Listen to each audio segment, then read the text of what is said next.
Hey guys, welcome back to our channel. In today's video, I'm going to show you how to add highlights on Instagram without adding your story. So what you have to do is just open your Instagram application, then just go to your profile.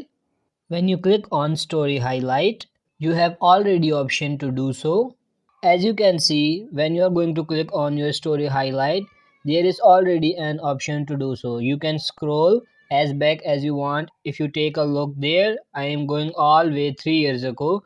But once you find the stories that you want, you are just going to select those. As you can select that, you can edit the name of your highlight, and you also have the option to change your highlight cover.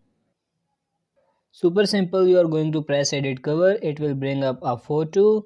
To pick up, you can either put one of the highlight photos or upload your own. Uploading will either have something pre-made that you can upload a photo that already exists, or like I said, that's something you previously picked up.